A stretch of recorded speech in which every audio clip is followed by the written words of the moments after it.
She has been working for 5 hours। Definite indefinite এই দুটা ওয়ার্ডকে আলাদা করার জন্যই আমরা ফর ইউজ করি। শাহাদাত, কি চলতেছে এখানে? না স্যার, যে আমার ছোট বোন, ওকে আর কি একটু পড়াচ্ছিলাম, ওর সামনে এক্সাম তো এই জন্য। তোমার বোনকে এখানে বসিয়ে বসিয়ে তুমি পড়াচ্ছ, এটা কি তোমার কাজ? তুমি এখন ডিউটিতে আছো, তোমার বোনকে তুমি অফিসের সামনে বসিয়ে বসিয়ে পড়াচ্ছ। না না স্যার, আসলে বাসায় ওকে পড়ানোর মতো কেউ নাই তো। আর আপনি তো আমাকে বললেন যে 24 ঘন্টা ডিউটি করার জন্য, বাসায় যাওয়ার সুযোগ নেই, তাই ওকে এখানে ডাকছি আমি, ডেকে আর কি পড়াইতেছিলাম। বাহ, ভালো তো। তোমার বোনের সামনে পরীক্ষা, তাকে পড়াইতে হবে, তাহলে এক কাজ করো না, চাকরি বাকরি ছেড়ে সোজা তোমার বোনকে নিয়ে বাসায় যাও, গিয়ে 24 ঘন্টা তোমার বোনকে সময় দাও, তাকে তুমি পড়াও। স্যার এটা কেমন হলো স্যার? আমি তো লাঞ্চের টাইমে ওরে পড়াইতেছিলাম, এটা তো আমার ডিউটির কোনো সমস্যা হয় নাই। এখন আপনি আমাকে চাকরি থেকে বের করে দিতেছেন কেন স্যার? স্যার প্লিজ স্যার, আমাকে চাকরি থেকে বের করে দিবেন না, আমি আমার বোনকে এখনই পাঠিয়ে দিতেছি বাসায় স্যার। না না, তোমার বোনকে তুমি একা একা কেন পাঠাবা? এক কাজ করো, বোনের সাথে তুমিও চলে যাও, তোমার বোনকে সাথে নিয়ে বাসায় যাও, গিয়ে তোমার বোনকে মন মতো পড়াও, কেউ তোমাকে ডিস্টার্ব করবে না। এটা আমার অফিস, এখানে সবাই কাজ করতে আসে। কাজ করা বাদ দিয়ে কেউ যদি তার ফ্যামিলিগত কোনো কাজ করে, তাহলে তাকে তো আমি এখানে রাখবো না, তাই না? স্যার স্যার প্লিজ স্যার, আমার পুরো ফ্যামিলিটা স্যার আমার ইনকামের উপরে ডিপেন্ডেড। আপনি স্যার প্লিজ আমাকে চাকরি থেকে তাড়াই দিবেন না স্যার, আমি আর কখনো এরকমটা করবো না স্যার। আমি আমার বোনকে আর এখানে কখনো পড়ানোর জন্য ডাকবো না স্যার। স্যার প্লিজ স্যার, আমাকে চাকরি থেকে বের করে দিবেন না স্যার। আর আমাকে চাকরি থেকে বের করে দিলে স্যার আমি আমার সংসারটা কীভাবে চালাবো স্যার? Please sir. চিন্তা কেন করছো? তোমার বোনকে তো পড়াচ্ছ, সে পড়াশোনা করে অনেক বড় একজন অফিসার হয়ে যাবে, ততদিন পর্যন্ত কোনোভাবে কষ্ট করে চালিয়ে নাও। তারপরে তোমার বোন যখন একটা বড় অফিসার হয়ে যাবে, তখন পুরো সংসারটা তোমার বোন চালাবে।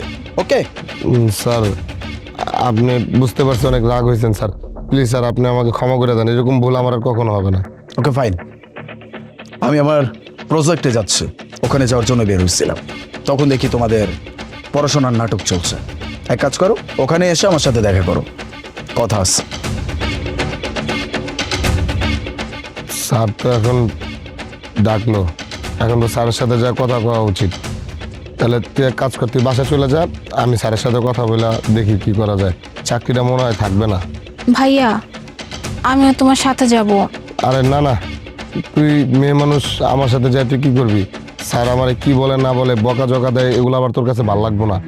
তোর যাওয়ার প্রয়োজন নাই, আমি যাই, বকা জকা যাই করুক আমি শুনবো, দেখি হাতে পায়ে ধরে চাকরিটা বাঁচানো যায় কিনা। চাকরিটা গেলে তো আমাকে সংসারের জন্য একদম খারাপ একটা অবস্থা হয়ে যাব। আমি একাই যাই। এসব নিয়ে তোমার ভাবতে হবে না, আমিও তোমার সাথে যাব। তোমাকে একা যাইতে দিব না, স্যার যা বলবে বলবে, আমি তোমার একা যাইতে দিব না। চলো। স্যার কি করা উচিত? স্যার যাই করেন স্যার, শুধু আমার চাকরি থেকে স্যার তাড়ায় দিয়েন না স্যার। চাকরি থেকে তাড়াবো না? আচ্ছা, তুমি আমার সাথে এরকম একটা কাজ কিভাবে করতে পারলা? আমি তোমাকে এই কোম্পানিতে অ্যাপয়েন্ট করছি কেন? তোমার নিজের দায়িত্ব পালন করার জন্য। তুমি একজন সিকিউরিটি গার্ড।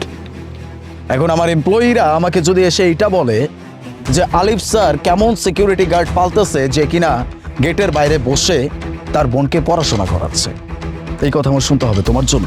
স্যার আমি বুঝতে পারি না যে জিনিসটা এরকমভাবে নেবেন আপনি।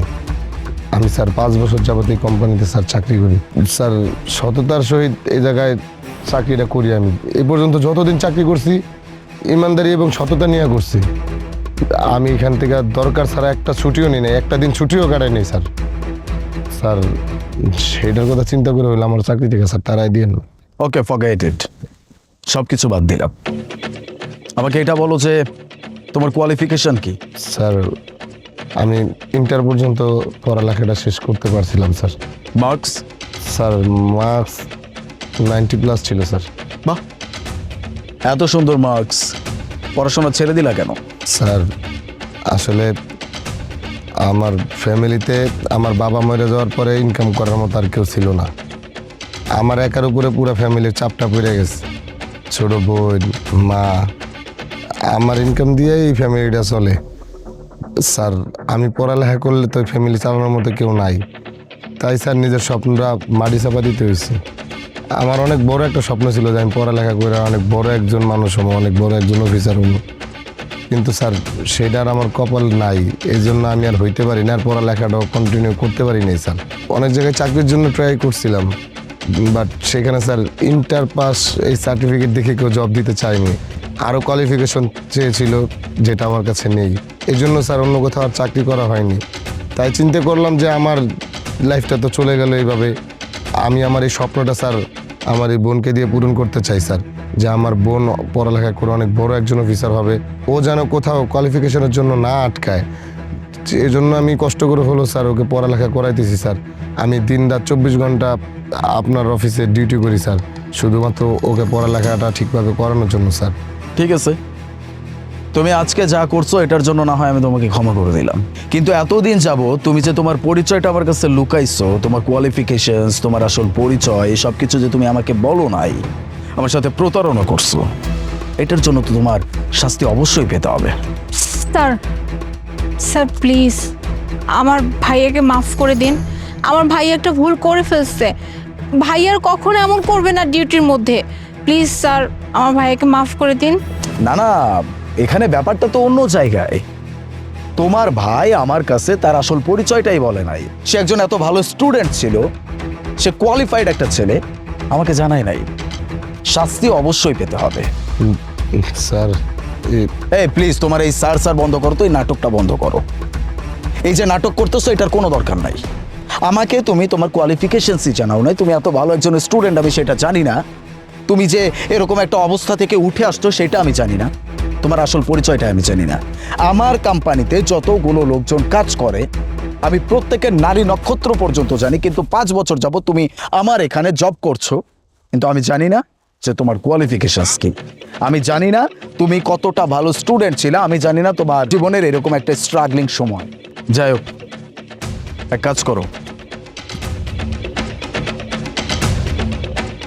এনো এখানে কিছু টাকা আছে, এটা তোমার বোনের পড়াশোনার কাজে ব্যবহার করতে পারবা। স্যার টাকা মানে স্যার?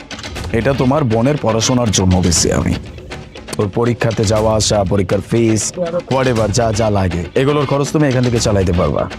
আর আজকের পর থেকে তোমার বোনের পড়াশোনার যত খরচ আছে সবকিছু তোমার এই স্যার বহন করবে, চিন্তার কোনো কারণ নাই।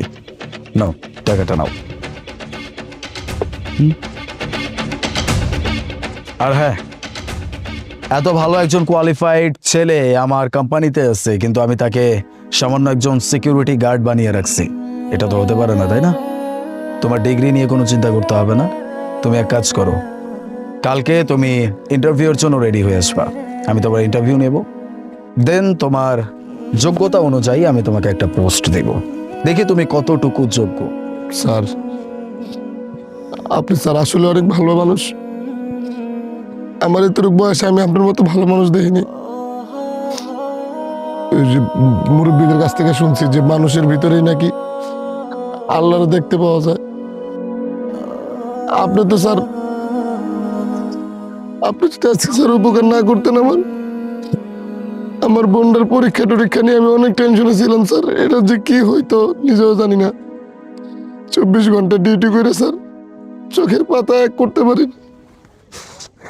আপনি তো আসলে মানুষটা স্যার, আপনি ফেরেশতা স্যার, আপনি ফেরেশতা। স্যার আমি যে কতটুকু যোগ্য স্যার এটা আপনি সময় মতো বুঝতে পারবেন স্যার। আপনি আমার যে কাজটাই দেন না কেন আমি কোনো কমপ্লেন আপনার কাছে আসতে দিব না স্যার।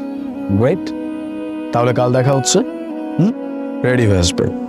আচ্ছা ঠিক আছে স্যার।